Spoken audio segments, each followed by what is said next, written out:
आइए अब हम देखते हैं कृषि के एक अन्य विधि जिसे हम कहते हैं विस्तृत वाणिज्य अनाज कृषि। अब ये विस्तृत वाणिज्य अनाज कृषि जो है इसकी क्या क्या विशेषताएं होती हैं, तो इसकी विशेषताओं पर हम बात कर लेते हैं।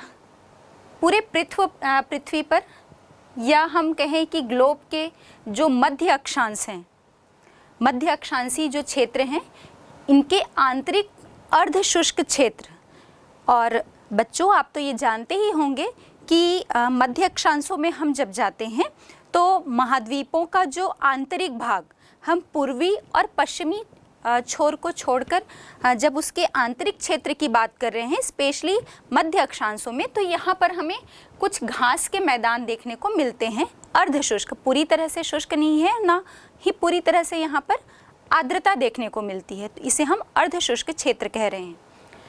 तो महाद्वीपों के इन्हीं आंतरिक अर्ध शुष्क क्षेत्रों में जो मध्य अक्षांशों में मिलते हैं, यहाँ पर ये विस्तृत वाणिज्य अनाज कृषि की जाती है। अब हम देखें कि कौन कौन सी विशेषताएं हैं इनकी।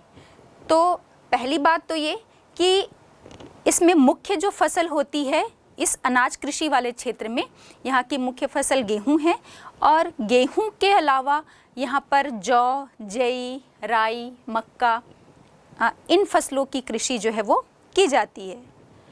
दूसरी चीज़ हम देखते हैं कि ये बहुत ज़्यादा यंत्रीकृत कृषि, या हम जिसे मशीनीकृत कृषि कहते हैं, इसे कहा जा सकता है, क्योंकि यहाँ पर इस प्रकार की कृषि की विधि में बहुत ज़्यादा मशीनों या यंत्रों का प्रयोग किया जाता है, और इतना ज़्यादा प्रयोग किया जाता है कि फसलों को उगाने से लेकर काटने तक, मतलब बुआई से कटाई तक, पूरी तरह से जो कार्य है कृषि का वो मशीनों या यंत्रों के द्वारा ही किया जाता है।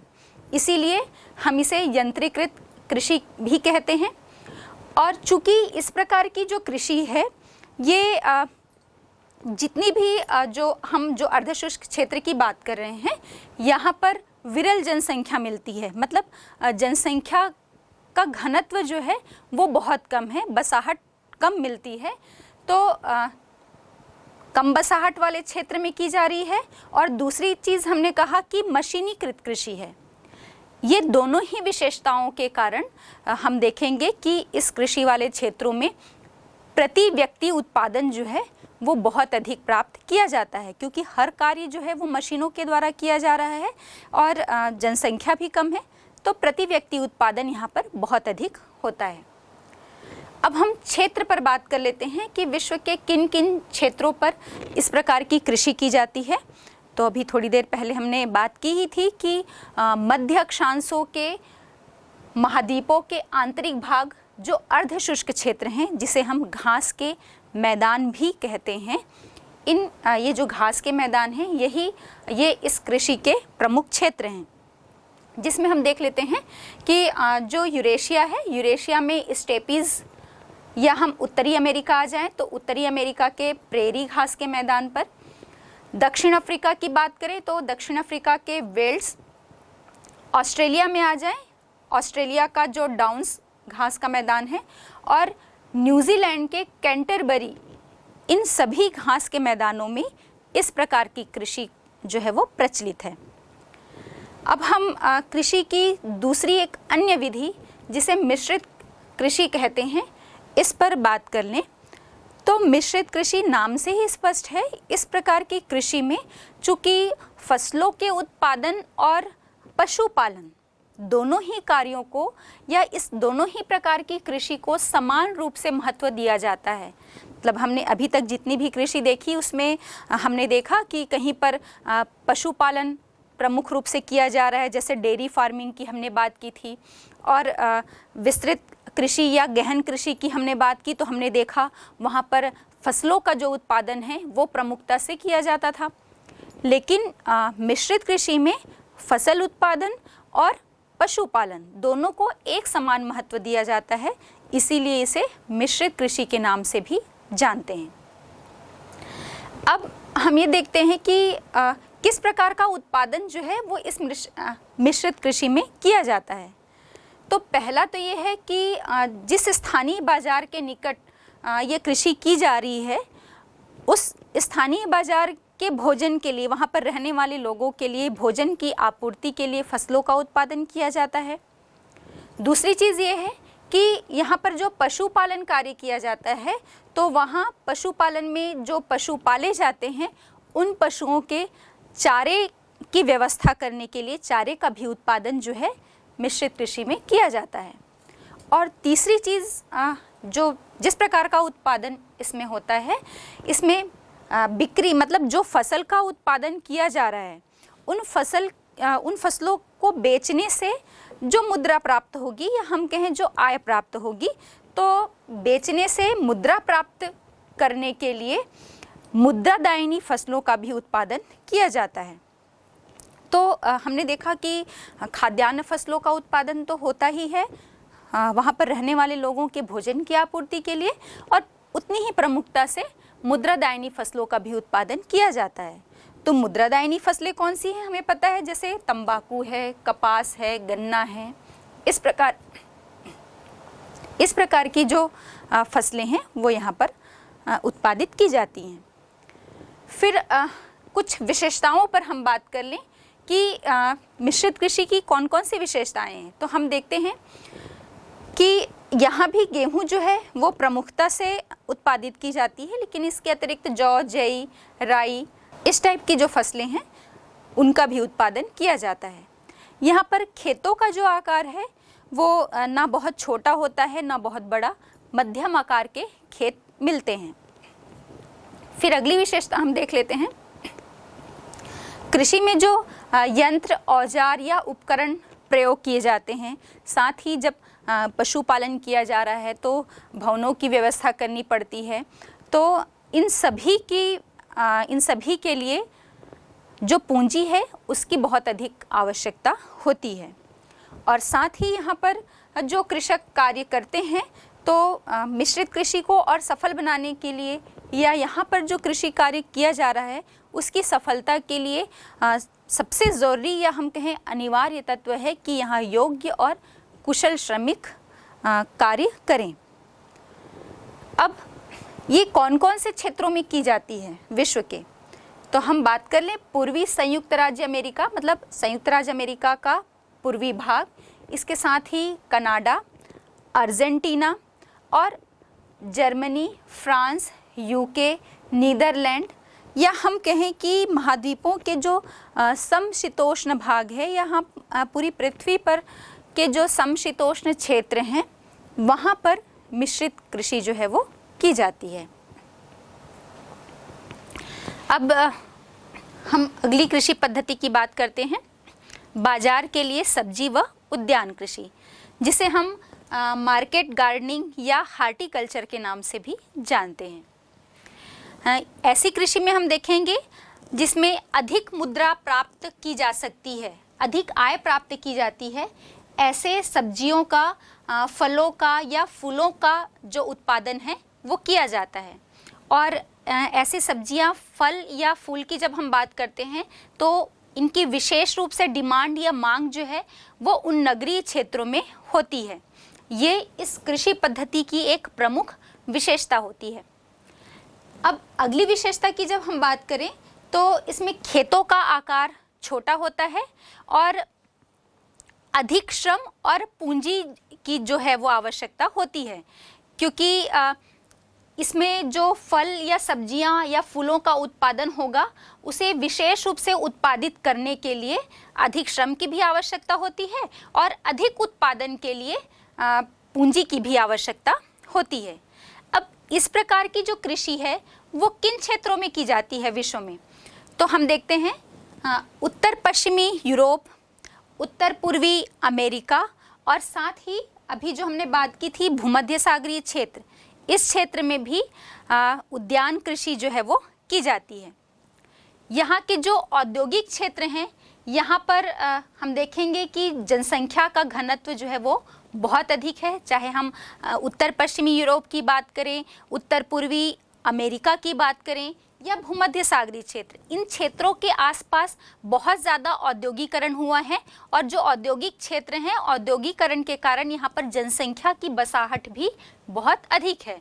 तो अधिक जनसंख्या घनत्व मिलने के कारण इस प्रकार की जो सब्जी हैं, फल या फूलों की डिमांड बहुत अधिक होती है।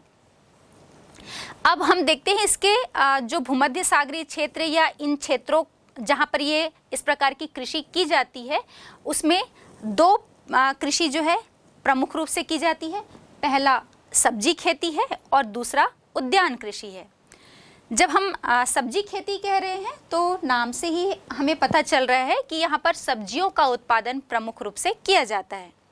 हाँ, यहाँ पर एक इम्पॉर्टेंट पॉइंट है, यहाँ पर जो सब्जियों की खेती की जाती है या उत्पादन किया जाता है, इसे हम ट्रक फार्मिंग या ट्रक कृषि के नाम से भी जानते हैं। और वो इसलिए क्योंकि जिन सब्जियों या फलों का यहाँ पर उत्पादन होता है उसे ट्रकों के द्वारा फार्म से, कृषि फार्म से बाजार तक ले जाया जाता है, या मैं ये कहूँ कृषि फार्म से जो बाजार के मध्य की जो दूरी है या यातायात या परिवहन की जो हम बात करते हैं, उसे रातों रात ट्रक के द्वारा तय किया जाता है और इसीलिए इसे ट्रक फार्मिंग या ट्रक कृषि के नाम से जाना जाता है। अब दूसरा हम देखते हैं उद्यान कृषि। उद्यान कृषि में फलों और फूलों का उत्पादन होता है। हमें मालूम है कि गार्डन में फूलों का उत्पादन होता है, या रोपण कृषि या बागाती कृषि में भी हम देख रहे थे कि अलग अलग टाइप के फलों का उत्पादन जो है वो किया जाता है। और ये कृषि प्रमुख रूप से नीदरलैंड की जब हम बात करते हैं, आप देख रहे हैं नीदरलैंड जो है वो फूलों की खेती के लिए विश्व प्रसिद्ध है। और यहाँ पर जो ट्यूलिप, यहाँ देख भी पा रहे होंगे आप, ट्यूलिप एक फूल होता है और इसकी कृषि के लिए ही नीदरलैंड जो है वो विश्व प्रसिद्ध है। और इस ट्यूलिप फूलों का जो निर्यात है वो यूरोप में किया जाता है। फिर हम देखते हैं कि कारखाना कृषि, इसी में ही जहाँ गाय, बैल और कुक्कुट का पालन किया जाता है, इसे कारखाना कृषि के नाम से भी जाना जाता है। अब हम देखते हैं संगठन के आधार पर भी दो प्रकार की कृषि पद्धतियाँ जो हैं वो प्रचलित हैं। पहला है सहकारी कृषि, जिसका जो संचालन है वो शासन के द्वारा किया जाता है, जिसे हम कोऑपरेटिव एग्रीकल्चर के नाम से भी जानते हैं। और दूसरा है सामूहिक कृषि, ये किसी समाज या संस्था और समूह के द्वारा इस कृषि पद्धति का संचालन किया जाता है। तो पहले हम देखते हैं सहकारी कृषि। सहकारी कृषि में क्या होता है कि किसानों का एक समूह होता है और ये समूह जो है वो अपने कृषि से अधिक उत्पादन लाभ कमाने के उद्देश्य से कार्य करते हैं और ये एक सहकारी संस्था बनाते हैं और इस संस्था के माध्यम से ही कृषि का जो कार्य है वो किया जाता है। किसान जो है वो व्यक्तिगत खेत उसका सही सलामत होते हुए भी हम देखते हैं कि सहकारी रूप में कृषि कार्य करते हैं। और इसकी अगली विशेषता ये होती है कि ये जो संस्था बनाई जाती है इस कृषि पद्धति में, यह सहकारी संस्था जो है वो प्रत्येक रूप में जो है हर उत्पाद के रूप में, चाहे हम कृषि उपकरण की बात करें या निर्यात के लिए, बेचने के लिए, सभी रूपों में जो है कृषि की सहायता जो है प्रदान करता है इन संस्थाओं को। फिर ये जो सहकारी संस्था है ये अपने उत्पाद जो भी ये प्रोडक्शन करते हैं, कृषि का जो भी उत्पाद होता है, इन उत्पादों को ये संस्थाएं जो हैं वो अपनी शर्तों पर ही बेचते हैं। अब देखें हम कि पूरे विश्व में किन क्षेत्रों में इस प्रकार की कृषि पद्धति प्रचलित है, तो उसमें प्रमुख रूप से हम देखें यूरोप, नीदरलैंड है, डेनमार्क, बेल्जियम, स्वीडन और इटली। लेकिन इन सभी देशों में भी हम देखते हैं कि ये कृषि पद्धति जो है वो सर्वाधिक सफल या सक्सेस जो है वो डेनमार्क में देखने को मिलती है। डेनमार्क एक ऐसा देश है जहाँ पर प्रत्येक किसान जो है वो किसी न किसी सहकारी संस्था का सदस्य होता है। तो यहीं पर ये अधिक सक्सेस देखने को मिलता है हमें। अब दूसरा हम देखते हैं सामूहिक कृषि। सामूहिक कृषि जो है वो कृषि उत्पादन के साधनों का इस कृषि पद्धति में कृषि उत्पादन के साधनों का जो संपूर्ण स्वामित्व होता है वो किसी समाज या सामूहिक श्रम पर आधारित होता है। इसमें किसान जो है वो अपने उसके पास जितने भी संसाधन होते हैं, कृषि के उपकरण होते हैं, कृषि कार्य के लिए जो भी संसाधन उसके पास उपस्थित हैं, मिलते हैं, इन सभी संसाधनों को मिलाकर ये कृषि कार्य करते हैं।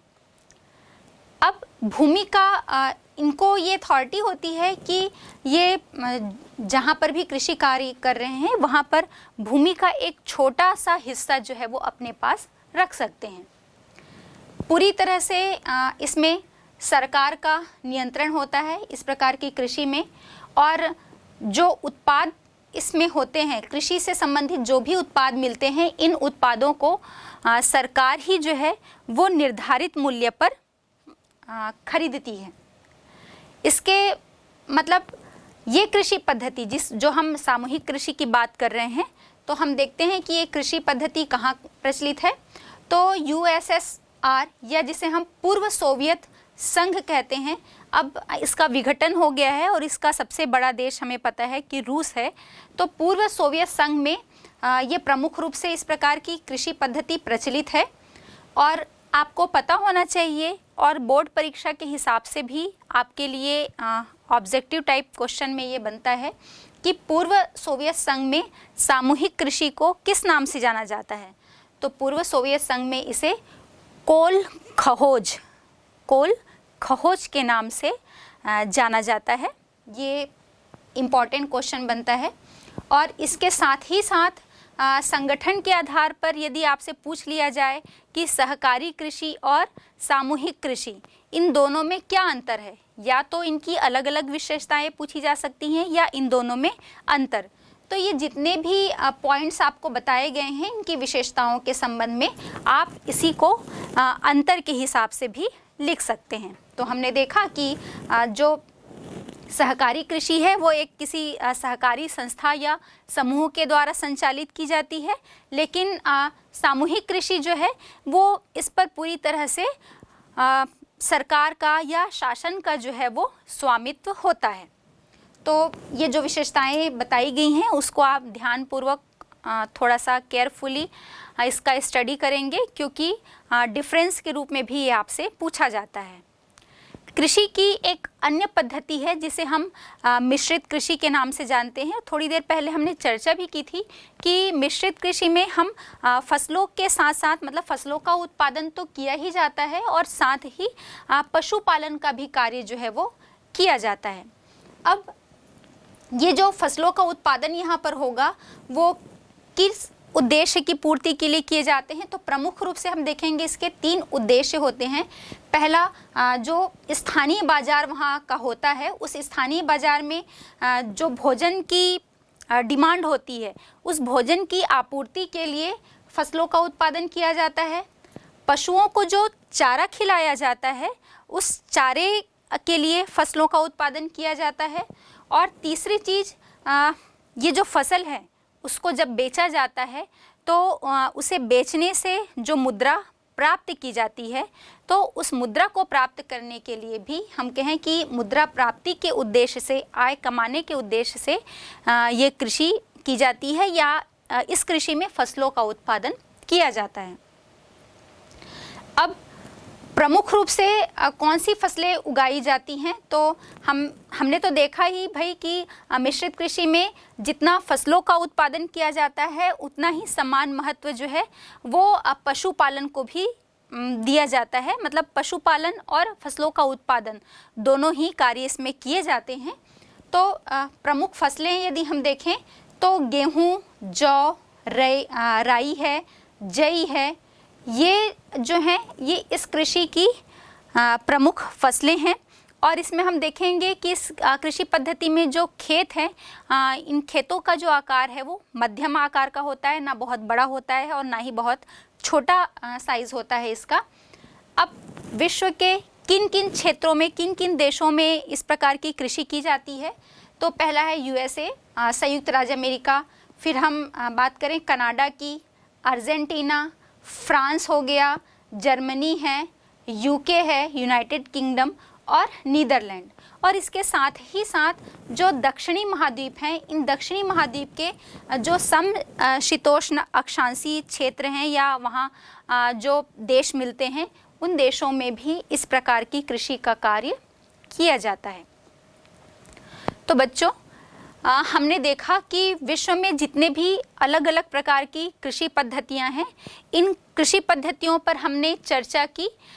तो ये कृषि जो है, हमने देखा कि प्राथमिक क्रिया या प्राथमिक व्यवसाय का एक महत्वपूर्ण भाग है या महत्वपूर्ण प्राथमिक क्रिया है, जिसकी अलग पद्धतियों पर, विभिन्न प्रकार की पद्धतियों पर हमने चर्चा की। और आप अपने बोर्ड परीक्षा के हिसाब से इसे तैयार करेंगे, क्योंकि बड़े क्वेश्चन के रूप में आपको किसी एक कृषि पद्धति को दिया जा सकता है। जैसे गहन निर्वाह कृषि को समझाइए, इसकी विशेषताओं का विस्तार से वर्णन कीजिए। तो आपको अलग अलग प्रकार की कृषि पद्धतियों को भी तैयार करना है, चाहे बड़े क्वेश्चन के हिसाब से हो या कुछ टर्म्स, जो टर्मिनोलॉजी हमने इसमें यूज़ किए हैं कि कौन सी कृषि पद्धति को, जैसे स्थानांतरी कृषि की हमने बात की थी, झूमिंग कृषि की, तो इस झूमिंग कृषि को भी अलग अलग देशों में अलग अलग नामों से पुकारा जाता है। या भी हमने देखा सामूहिक कृषि की बात करी, इस सामूहिक कृषि को पूर्वी सोवियत संघ में किस नाम से पुकारा जाता है। तो कुछ इस टाइप के जो टर्म्स हैं वो आपके छोटे प्रश्नों के हिसाब से इम्पॉर्टेंट है। या दो कृषि पद्धतियाँ दिया जा सकता है और उनके बीच तुलनात्मक अध्ययन को कहा जा सकता है। तो आपको अपने परीक्षा के हिसाब से हर तरह से इस कृषि जो प्राथमिक क्रिया है इसको तैयार करना है और अच्छी तरह से नोट्स बनाना है। हाँ, साथ ही जो हमने सभी प्रकार की जो कृषि पद्धतियों की बात की, तो चाहे कोई भी कृषि पद्धति आपसे पूछी जाए तो उसके क्षेत्र को आपको अपने मानचित्र में अनिवार्य रूप से दर्शाना है, क्योंकि आपको पता है कि हमारे भूगोल में मानचित्रों का, चित्रों का एक अलग ही महत्व है। और ये मानचित्र के माध्यम से जब हम अपने उत्तर को रिप्रेजेंट करते हैं तो वो बहुत ही आकर्षक, हम कह सकते हैं, हमारे उत्तर को बहुत ही आकर्षक बनाते हैं। तो आप कोशिश करेंगे, या मैं कहूँ कोशिश ही नहीं, ये अनिवार्य है कि आपको अपने हर उत्तर को मानचित्र या अलग अलग प्रकार के डायग्राम के माध्यम से ही रिप्रेजेंट करना है।